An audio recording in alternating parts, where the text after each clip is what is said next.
I think if you talk to any coach who really loves what they do, the wins and losses take care of themselves. And in the end, that's not really why we do this. It is that connection. It's watching kids at their very best. Welcome to another presentation from the CV Academics Foundation, home of the AMP Honors Program.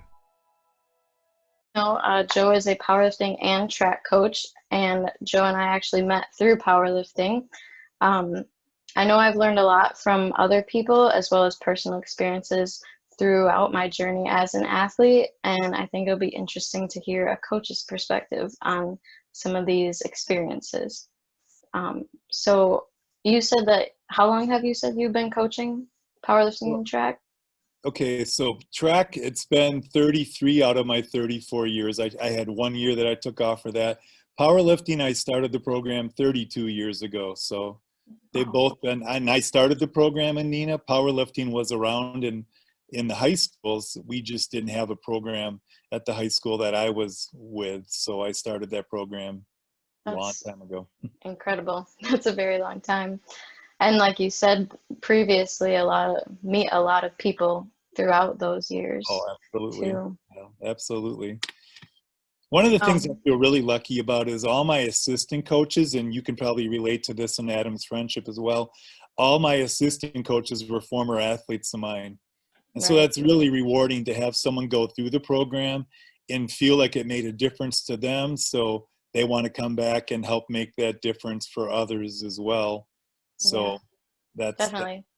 I know when I am back at home and we are training, I like to help the younger athletes, and I try to make sure like they know they can ask me for help too when I'm there. You know, and you get it because you're always aware that how much these kids look up to you. So how you act, how you talk around them, how helpful you are. You have always struck me as that. Now you've had some good role models at Adam's friendship that were older and ahead of you as well, but you struck me as someone that always got that there comes a responsibility with having the talent that you have, that a lot of individuals look up to you and they know of your world team experiences and so how you conduct yourself and the fact that you're friendly and that you give advice to someone if they're looking for it and that you make the time for them. That's important.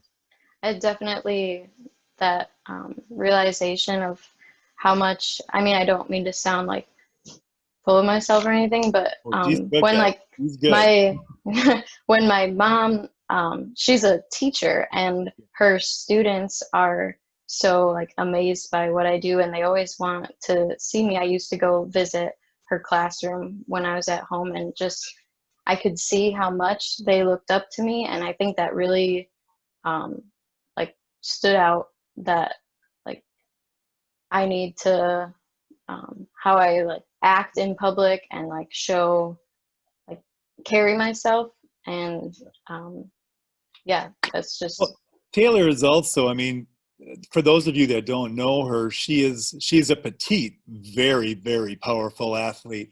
So she kind of works against the stereotype that a lot of non-power lifters have about our sport, that they believe that to be as strong as she is, like if you were to know what her numbers are in her lifts, you would believe that, well, someone would have to weigh X number of pounds to be able to lift that much weight.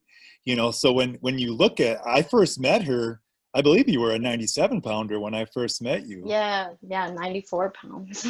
And she was not even in high school yet. It was her 8th grade summer going into her high school year, you know, and again, not only is she a role model to how a champion should act, but she also shows people that size is not the ultimate determination of what makes a good athlete. And I know we're going to talk about that a little bit later. What do I look for in athletes?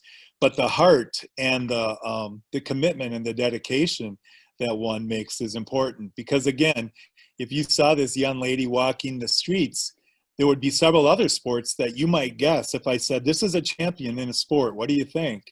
You know, and I'm pretty sure I'd hear track and field or cross country, you know, by some. But I actually used to be a cross country runner. Okay. The first couple years of high school. Sure.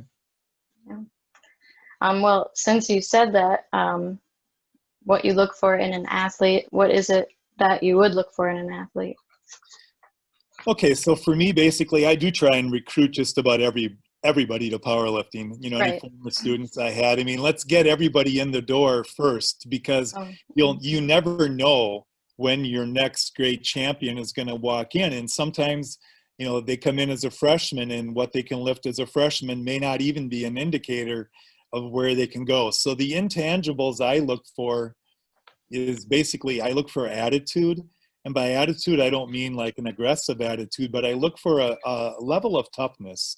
I look for an athlete who believes in themselves and know that if they're trained the right way and if they accept that training, that they can go to another level.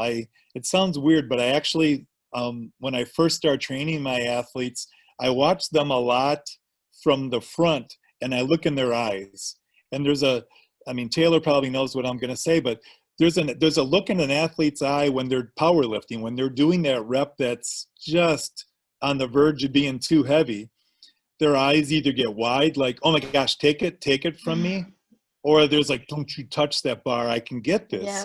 And so I spend a lot of time early in the season looking at my athletes in that position, because that kind of tells me who my fighters are, the ones that are, even though they may not be using a lot of weight then, if their mind can take that mentality that, no, I'm going to get this, don't even touch that bar, that's usually an indicator to me of an athlete that I can eventually, with good training and good technique and, you know, good form and all of that, that I can get to a more advanced level. So that's part of what I look for. I mean, the obvious answer, the easy answer is you look for a mesomorphic style build. You look for an athlete who has that special frame. But that frame is not, as you know, Taylor, that frame is not always that indicator. There are people that have good genetics for muscle size, but they're not always going to be as stronger. And again, if we were to look at our 94 pounders, or I had a couple of boys last year that started out the season for me under 105 pounds. And if I looked at them and said, well, they're petite, they're tiny, I don't think they're going to be a very good power lifter, then you're probably missing out on some potentially great lifters. Absolutely. Yeah, that's like my youngest brother actually started powerlifting, and he is very small. Like he weighed in at, I think, 80 pounds, fully dressed in like sweatpants, sweatshirt, shoes, but he can lift a lot of weight for his size. Nice, very nice. What would you say is the most rewarding part about being a coach?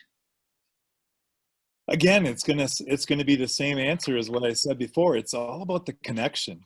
Like I said, I have had so many amazing kids that have come through the program, and the ones that you tend to remember are the kids that came in kind of unsure of themselves, not overly confident. Well, okay, coach, I can give this a try. I don't think I'm going to be very strong. And then you just watch that confidence of a lion or a lioness develop. And I mean, again, I think if you talk to any coach who really loves what they do, the wins and losses take care of themselves. And in the end, that's not really why we do this. It is that connection. It's watching kids at their very best. And that's one of the beauties of coaching that sub-junior junior world team that I did for so many years, the U.S. national team for USA Powerlifting.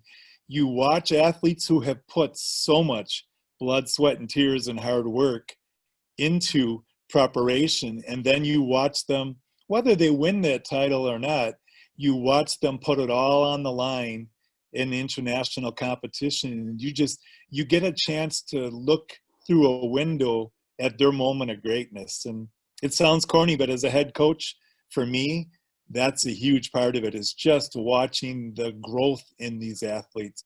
So I think as a coach, probably one of the most rewarding parts has been the fun I've had.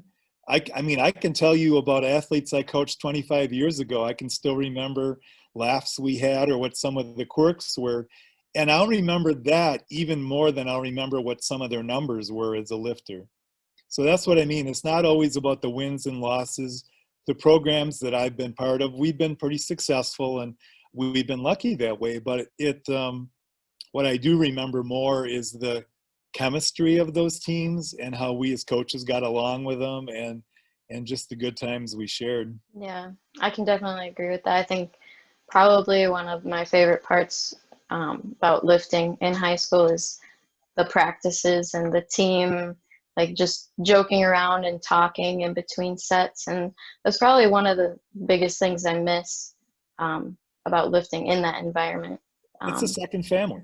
Definitely. They honestly get that when we say it, that it's a second family and you have each other's back. It doesn't matter. And because we're not a freshman squad, a JV squad, and a varsity, we tend to train, those kids are together for 4 years, and the seniors look out for the freshmen, and the freshmen look up to the seniors, and everything in between. And it's that sense of family. And you see that in certain sports, like cross country has a lot of that, wrestling has a lot of that.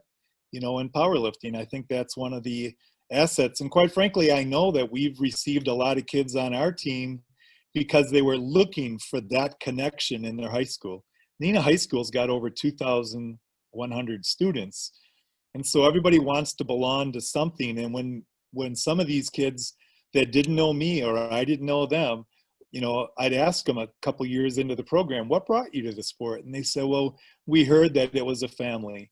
And I wanted to belong to something when I was at Neenah, and it seemed like something worth trying. So yeah, it's nice that we can provide that as well. Yeah, definitely. This has been a presentation of the CV Academics Foundation, home of the AMP Honors Program.